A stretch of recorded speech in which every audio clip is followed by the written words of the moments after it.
Hello hi everybody, आप सबका एक ज्ञान चैनल में स्वागत है। हम आप कक्षा 10 प्रश्नावली 13.2 प्रश्न नंबर 2 इस सवाल को पहले पढ़ेंगे, उसके बाद हल करेंगे। ऊपर सवाल दे रखा है, आप सब हम सवाल पढ़ के आपको बता दे रहे हैं। आप सबको ना समझ में आए तो दिखे तो आप सब अपनी बुक से पढ़ लीजिएगा।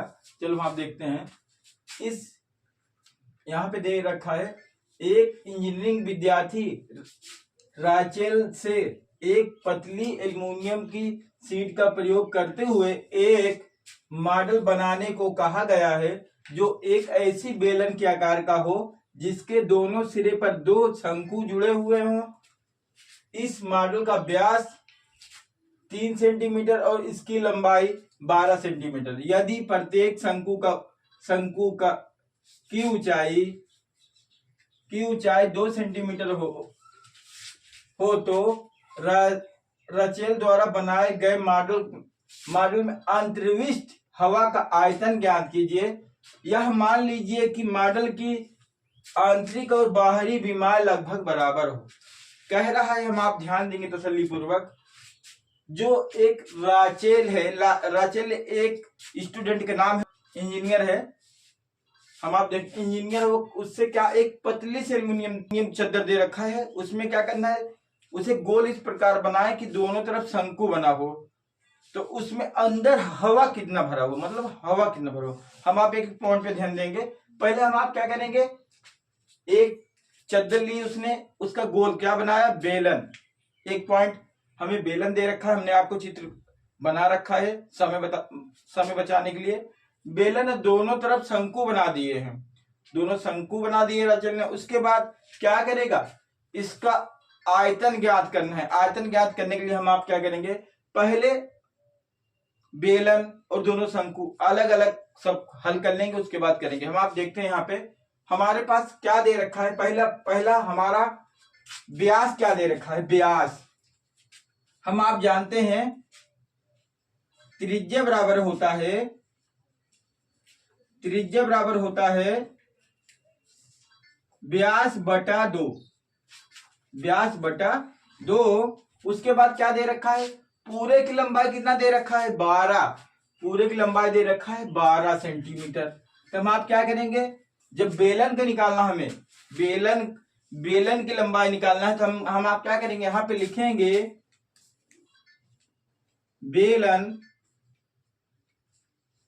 बेलन की लंबाई बराबर क्या होगा, कुल की लंबाई। कुल लंबाई कितनी दे रखा है, 12। कुल लंबाई क्या है आपका, 12 ऊपर दे रखा है। बेलन की लंबाई निकालने के लिए हम आप क्या करेंगे, कुल की लंबाई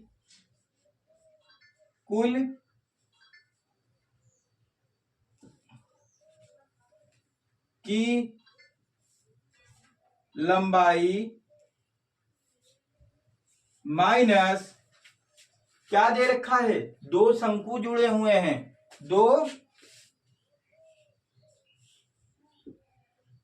शंकु की लंबाई।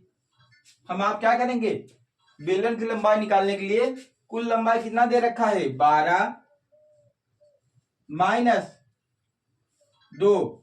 एक बेलन की लंबाई क्या कितनी है आपकी, 2। तो हम आप क्या रखेंगे, 2। तो हमारे पास क्या निकलेगा हल करने पे, यहां पे निकलेगा आप सबका 12 माइनस 2 दूना 4। कितना निकला, 4। जब 12 में से 4 निकालेंगे कितना बचेगा, 8।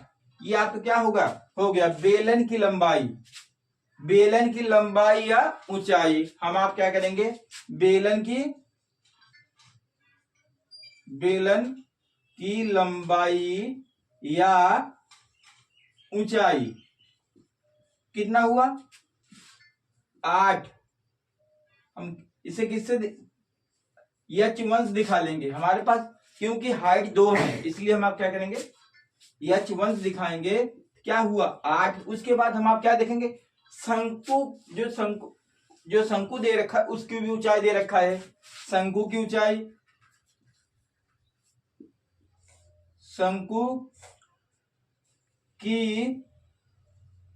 ऊंचाई बराबर क्या दे रखा है, ऊंचाई बराबर दे रखा है आपका, इसका नाम रख लेते हैं H2 2। उसके बाद हम आप क्या देखेंगे यहाँ पे देखेंगे आपकी त्रिज्या कितना हुआ, त्रिज्या बराबर आप सब क्या रखेंगे, व्यास कितना है आपका 3, ऊपर दे रखा है व्यास, व्यास आपका 3 है प्रश्नानुसार। ये सब आपका क्या हुआ, प्रश्नानुसार, हमने प्रश्नानुसार आपने हल कर ली। उसके बाद हम आप क्या देखेंगे, इसका एक एक खंड क्या करेंगे, पहले हम आप क्या करेंगे, बेलन और दो शंकु। अब हमें आपको क्या क्या निकालना है, मॉडल, क्या करना है, मॉडल का आयतन निकालना है। क्या करना है, पूरे मॉडल का आयतन। हम आप लिखेंगे यहाँ पे मॉडल का आयतन, आयतन बराबर क्या होगा, हम आप ध्यान देंगे यहाँ पे होगा आप सबका, देखेंगे यहाँ पे निकलेगा आप सबका बेलन का आयतन और दो शंकु का आयतन। एक बेलन है और दो शंकु है। हम आप चलो लिख लेते हैं यहाँ पे बेलन का आयतन प्लस क्या है, दो शंकु, क्या दे रखा है, दो शंकु। यहाँ पे आपका दो शंकु दे रखा है, दो शंकु, शंकु का आयतन। चलो हमें आपको क्या करना है, यहाँ पे हम सबको सूत्र याद है, ना याद हो तो आप सब सूत्र याद रखिए। हम आप क्या करेंगे, पहले सूत्र रखते हैं। बेलन का सूत्र आप सब क्या होता है, पाई आर स्क्वायर H1 प्लस 2 गुणे 1/3 पाई आर स्क्वायर H2। H2 हमारा दे रखा है। हम आप क्या करेंगे, इसमें दोनों में देखेंगे कामा क्या है। हम आप कामा देखते हैं, कामा हमारे पास है पाई आर स्क्वायर, दोनों में पाई आर स्क्वायर मिल रहा है, लेकिन H तो मिल रहा है, लेकिन H के मान अलग अलग हैं। तो हम आप क्या करेंगे, H के कामा नहीं लेंगे। चलो हम आप क्या करते हैं, यहाँ पे देखते हैं हमारे पास क्या बचेगा। यहाँ बचा H1 प्लस 2 इंटू 1/3 गुणे H2। हम आप क्या करेंगे, ये सब मान इसमें दर्शा देंगे, क्या करेंगे, दर्शा देंगे या रख देंगे। हम आप देखते हैं यहाँ पे अब क्या 22 पाई के मान क्या है आप सबका, पाई के मान आप सबका दे रखा है 22/7। यहाँ पे क्या करेंगे, आर आप त्रिज्या क्या दे रखी है, त्रिज्या आपके स्क्वायर में है, तो हम आप यहाँ क्या लिखेंगे 3/2 गुणे 3/2। यहाँ कोष्टक में क्या बचा, H के मान हमारे पास क्या है, यहाँ पे देखेंगे H1 का मान कितना दे रखा है 8 प्लस 2, यहाँ पे 1/3, यहाँ पे गुणे H के मान, H2 का मान क्या दे रखा है 2। हम आप क्या करेंगे, हल करेंगे। हल करते वक्त हम आप भागु जोड़ पढ़ रखे हैं, पहले क्या करेंगे, कोष्टक के अंदर का हल करेंगे। क्या करेंगे, कोष्टक के अंदर का हल करेंगे। यहाँ पे लिखेंगे 22/7 गुणे 3/2 गुणे 3/2। हम आप देखेंगे यहाँ पे जब ये गुणा करेंगे तो क्या होगा, ये बटे हम आप 1 कर देंगे, यहाँ भी बटे 1 कर देंगे, गुणा कर लेंगे पहले। 2 1 2, 2 दूना 4। हम आप लिखेंगे यहाँ पे 8 प्लस 4/3। यहाँ पे देख रहे हैं 1 तिक के 3। क्या करेंगे, यहाँ पे देखेंगे हमारे पास क्या बचा, यहाँ पे हम आप क्या करेंगे, गुणा जब करेंगे तो हमारे पास यही आएगा। उसके बाद हम आप इसे बटे 1 लिख सकते हैं। क्या लिख सकते हैं, बटे 1। ये बटे 1 हम आप इसे हल करके देखते हैं। हल करने पे आप सबको यहाँ हम दिखा दे रहे हैं, यहाँ पे लिखा हुआ 8/1 प्लस 4/3। हम आप जब इसे हल करेंगे, इसका लासा पा लेंगे तो हमारे पास 3 आएगा। उसके बाद 1 तिक के 3, 3 गुणा 8 करेंगे, 8 तिरिक 24 प्लस 3 1 3, 1 चौके 4। हमारे पास कितना आया, यहाँ पे आ गया 28/3।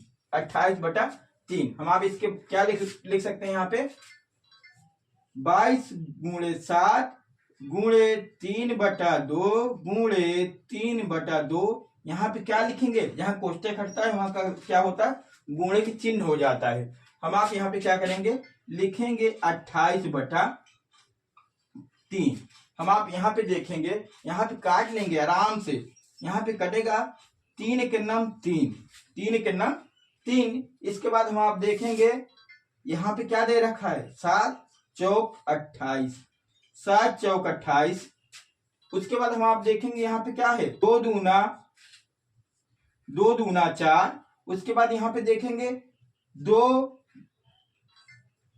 1 2, 2 1 2, मतलब 11 दूना 22। तो हमारे पास क्या बचा, यहाँ पे देखेंगे हम आप, यहाँ पे ऊपर बचा आपके पास, नीचे तो पूरा पूरा सब कट गया है। उसके बाद हमारे पास बचा यहाँ पे 2 तिहाई 6, 6 गुणा हम आप क्या करेंगे 11 में, क्या करेंगे 6 का गुणा जब हम आप 11 में करेंगे, 11 गुणे 6, तो हमारे पास क्या होगा, यहाँ पे आएगा बटे जब 1 करते हैं तो वही आएगा 11 छक्का 66। क्या होगा 66 में जब 1 का बटा करेंगे तो हमारे पास क्या होगा, यहाँ पे देखेंगे आंसर में आएगा 66। ये आप सब नोट कर लें, मिटा दे रहे हैं हम। क्या हुआ यहाँ पे 66, यही आप सबका आंसर हो गया। आप सबको ये वीडियो पसंद हो, इस वीडियो को लाइक कीजिए, सब्सक्राइब कीजिए, शेयर कीजिए और हमारे के ज्ञान चैनल में बने रहिए। धन्यवाद।